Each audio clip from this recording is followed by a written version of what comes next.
Bismillahirrahmanirrahim.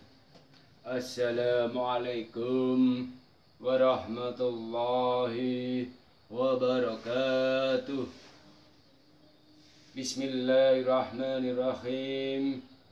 Assalatu wassalamu ala asrafil anbiya'i wal mursalin Sayyidina Muhammadin wa ala alihi wa ashabihi ajma'in. قال الله تعالى في كتاب الكريم أعوذ بالله من الشيطان الرجيم بسم الله الرحمن الرحيم لئن شكرتم لأزيدنكم ولئن كفرتم إن عذابي لشديد سبحان الله والحمد لله ولا إله إلا الله والله أكبر لا حول ولا قوة إلا بالله العلي العظيم. Maha suci Allah, segala puji bagi Allah yang telah memberikan kita nikmatnya, yang telah memberikan anugerahnya kepada kita sebagai hamba Allah, kesehatan jasmani dan rohani, kesehatan di dalam bekerja, kesehatan di dalam mencari nafkah untuk keluarga, anak-anak yang tambah sehat, panjang umur, barokah sedaya. Alhamdulillah. Salawat dan salam mudah-mudahan tetap terjujukan ke baginda Rasulullah SAW yang telah kita harapkan syafaatnya nanti ila yaumil qiyamah. Kita di sini monggo belajar bareng, menelaah bareng di dalam kehidupan, perjalanan kehidupan yang akan datang. Episode sebelumnya kita telah membahas masalah ud'uni istajib lakum, janji Allah, barang siapa meminta pada Allah pasti akan dikabulkannya. Namun semua itu dikabulkan dengan beberapa syarat. Ada 10 orang yang dikabulkan doanya. 1, senantiasa mengikuti perintah Allah dan menjauhi gara-gara larangan Allah. 2, 3, 4 sampai 10 orang yang menguburkan manusia lainnya tapi tidak mengambil pelajaran dari penguburan dalam kematian tersebut. Ila akhiri, itu di episode sebelumnya. Di sini Rasulullah telah bersabda, Bismillahirrahmanirrahim.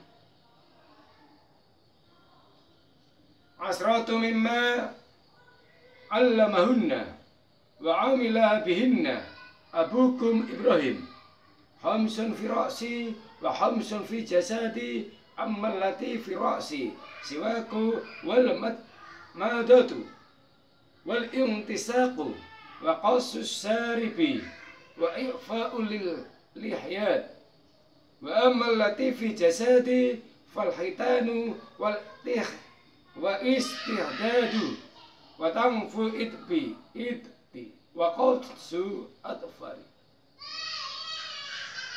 Yang artinya perkara 10 ini adalah pelajaran yang pernah diajarkan dan dikerjakan oleh bapak kalian, yaitu Ibrahim, Nabi Ibrahim.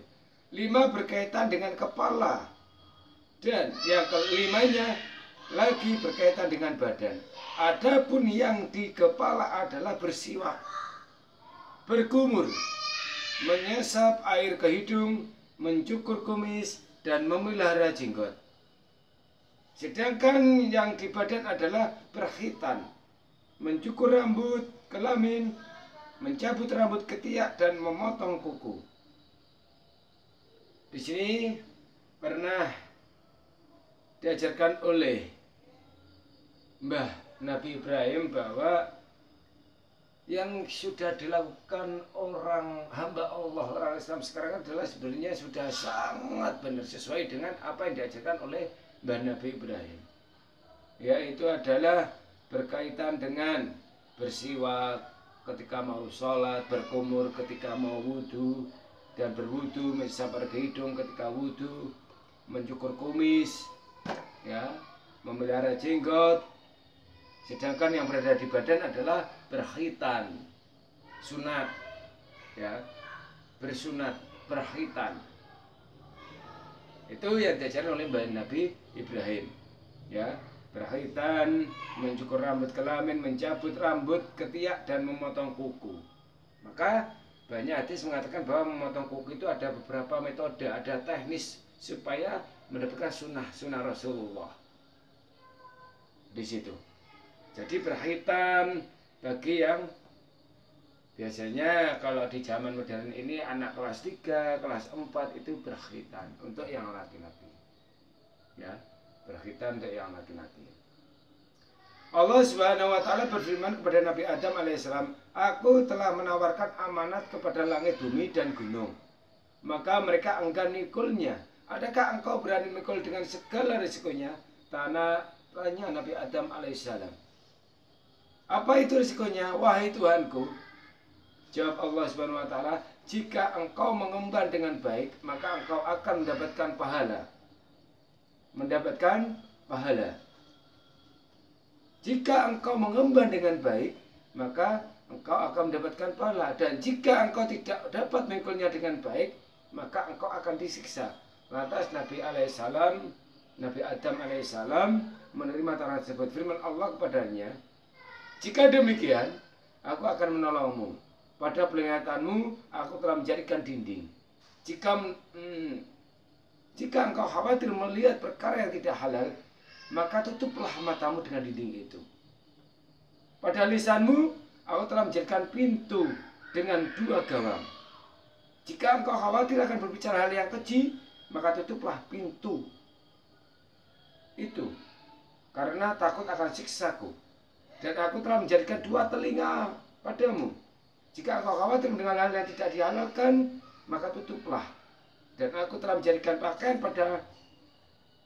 Jika engkau khawatir terbuka, maka tutuplah dengan pakaian itu. Tahanlah kedua tanganmu dari hal-hal yang haram. Dan tahanlah kedua kakimu untuk berjalan ke tempat yang diharamkan.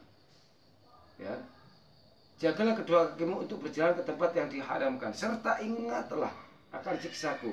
Ini semua adalah amanat Allah Subhanahu wa ta'ala." Jadi Nabi Adam di situ menerima amanat dari Allah Subhanahu wa ta'ala.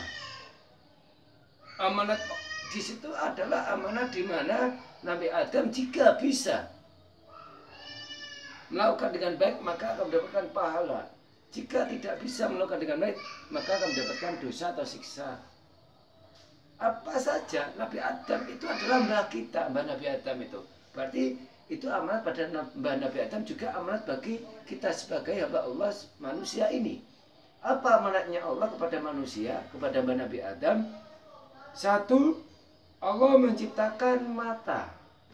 Di mata ini itu ada dindingnya, kulit ini dindingnya. Allah menciptakan mata, di mata ini ada dindingnya. Dinding ini, mata ini adalah untuk melihat hal-hal yang baik, kebajikan, ibadah kepada Allah. Jika takut melihat hal yang diharamkan oleh Allah, yang tidak dibolehkan oleh Allah, maka tutuplah dinding ini. Tutuplah dinding ini. Ya. Tutuplah dinding ini supaya tidak melihat perkara yang haram, perkara yang dilarang oleh Allah. Yang kedua, Allah menciptakan telinga. Kedua telinga. Apabila takut mendengar hal-hal yang dilarang oleh Allah, hal-hal yang diharamkan oleh Allah, maka tutuplah telinga itu. Karena di telinga itu ada yang namanya bulu-bulu telinga yang di dalam itu. Tutuplah supaya tidak mendengar hal-hal yang tidak baik, hal-hal yang dilarang oleh Allah. Di situ. Allah menciptakan lisan. Lisan ini untuk berkata yang baik, untuk menebar kebaikan, untuk maidah hasanah, untuk menolong orang, untuk memberi solusi orang, untuk membantu manusia lainnya. Ketika lisan ini takut akan perkataan yang dosa, yang haram, maka tutuplah kedua gawang lisan ini supaya tidak melakukan perkataan-perkataan yang diharamkan oleh Allah. Itu amanat Allah pada mbah Nabi Adam. Mbah Nabi Adam adalah mbah kita adalah manusia. Berarti amanat itu ditujukan pada mbah Nabi Adam untuk sekalian manusia di dunia ini. Tuh. Ya. Dua telinga. Maka tutuplah jika khawatir mendengar hal yang tidak baik. Dan Allah menjadikan pakaian supaya kita bisa menutup aurat di dalam tubuh kita. Dan Allah menciptakan kedua tangan, maka tahanlah kedua tanganmu untuk melakukan hal yang haram, dan tahanlah kedua kakimu. Allah menciptakan tangan untuk melakukan kebaikan, ibadah kepada Allah. Ibadah bentuknya banyak. Kita bekerja itu ibadah. Menafkahi anak istri ibadah. Menolong orang ibadah. Memberikan solusi pada orang lain ibadah. Ibadah kepada Allah. Apapun dilakukan oleh manusia selama itu baik dan niat-niat ibadah, jadi ibadah kepada Allah. Diciptakanlah kedua tangan ini oleh Allah untuk melakukan hal yang baik, ibadah kepada Allah. Jika takut ini melakukan hal yang haram, maka tahanlah tanganmu itu untuk melakukan yang haram. Allah menciptakan kedua kaki untuk berjalan ke arah kebaikan, ke arah majelis taklim, ke arah majelis ilmu, ke arah majelis-majelis untuk kebaikan umat. Jika takut berjalan ke arah yang diharamkan Allah, maka berhentilah untuk berjalan. Serta ingatlah, itu adalah semua adalah amanat Allah Subhanahu wa taala yang diberikan oleh mbah Nabi Adam. Mbah Nabi Adam mbah kita. Kita adalah manusia. Jadi, mau enggak kesimpulannya, kita sebagai manusia, hamba Allah, Allah memberikan tubuh kita, memberikan tangan kita, memberikan mata, memberikan mulut, memberikan hidung, memberikan telinga, memberikan kaki dan tangan dan semuanya. Ini adalah amanat Allah. Di mana tubuh kita ini untuk melakukan kebaikan. Di mana semua tubuh kita diciptakan oleh Allah adalah untuk kebaikan. Ridha Allah, ibadah pada Allah. Jika kita tahu ini adalah amanat Allah, jika kita khawatir akan melakukan hal yang diharamkan oleh Allah, hal yang dilarang oleh Allah, maka berhentilah kaki, maka tutuplah mata, maka tutuplah dua gawang mulut ini, maka tutuplah kuping. Ini adalah sebuah amanat. Dan kita kalau sudah menjalankan sebagai manusia bisa menjalankan amanat Allah, Allah akan memberikan pahala yang luar biasa. Moga kita di sini bersama-sama introspeksi diri, menelaah bersama-sama bahwa tubuh ini adalah amanat Allah yang harus digunakan untuk kebaikan ridha Allah, untuk ibadah kepada Allah. Saya katakan tadi, ibadah itu bentuknya banyak. Apapun yang dilakukan itu selama baik dan untuk kebajikan. Kayak apapun bentuknya selama baik dan kebajikan, diniati ibadah karena Allah, pasti jadi ibadah karena Allah Ta'ala. Wala ala bisawab. Mudah-mudahan kita tergolong orang-orang yang bisa menjalankan amanat Allah, termasuk orang-orang yang bisa menunaikan amanat-amanat Allah dengan baik, dan senantiasa Allah menolong kita. Dan apabila ada kesalahan, mudah-mudahan Allah bisa memberi ampunan pada kita sebagai hamba Allah. Wallahu a'lam bishawab. Wassalamualaikum warahmatullahi wabarakatuh.